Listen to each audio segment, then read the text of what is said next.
Cyril Chabagnier, bonjour. Bonjour. Que représente l'IRES pour vous? L'IRES est un outil indispensable aux organisations syndicales et au bon fonctionnement justement de la démocratie sociale. Alors ça nous sert pour affiner nos positions, nos avis, parfois nos coups de gueule d'ailleurs. Pour nous, les syndicats, on a besoin de ces travaux, qu'il s'agisse pour des missions de prospection, des missions d'expertise, d'évaluation économique, sociale ou encore environnementale. Et on peut dire que l'Institut de recherche économique et sociale, ça contribue au dialogue entre la recherche et l'activité syndicale. Elle fournit en fait des informations qui nous sont précieuses, aussi bien pour les organisations syndicales que les acteurs de la négociation à tous les niveaux, ainsi que pour le débat public. Et cette place spécifique qu'occupe justement l'IRES en fait un outil permettant à la fois l'évaluation des politiques publiques, mais aussi du fait syndical.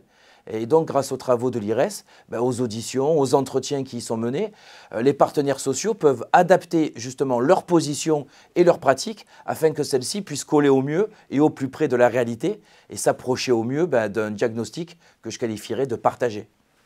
Quels travaux vous ont marqué ces dernières années? Alors si j'étais un petit peu chauvin, je parlerais volontiers d'une étude sur la plateformisation des services à la personne. Nous avions commandé cette étude à l'IRES dès les premiers pas en fait de l'ubérisation. Et cette étude était venue en fait confirmer l'urgence de fixer des règles nouvelles aux plateformes et d'offrir en fait un statut pour les travailleurs. Et au-delà, la CFTC a particulièrement apprécié une étude, celle d'Antoine Matte, qui était vers 2018.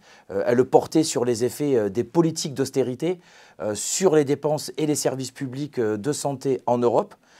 Et l'étude d'ailleurs avait confirmé que la réduction du déficit et de la dette, elle passait par des gisements d'économies qui sont davantage en fait allés chercher du côté de l'État et des collectivités territoriales plutôt que dans les organismes de protection sociale.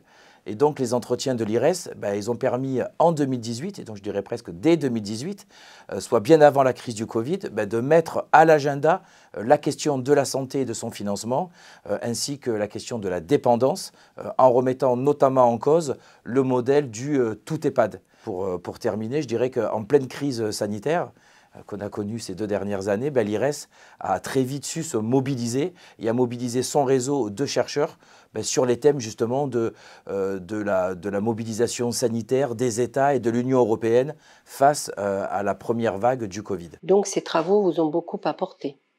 Oui, la CFTC a pris conscience grâce à l'ensemble de ces travaux qu'elle devait être, je dirais, encore plus présente dans le débat public et notamment sur les questions de la santé et de la dépendance. Et ainsi, la CFTC a publié 2 contributions en 2020 portant respectivement sur le grand âge et sur le Ségur de la santé, avec de nombreuses propositions qu'on a pu faire sur la santé. Parmi elles, pour en citer quelques-unes, la refonte de l'ONDAM dans sa construction et son adéquation avec les objectifs de santé, mais aussi la remise en cause de la logique de tarification à l'activité pour les hôpitaux, ou encore la prise en compte des problématiques des proches aidants.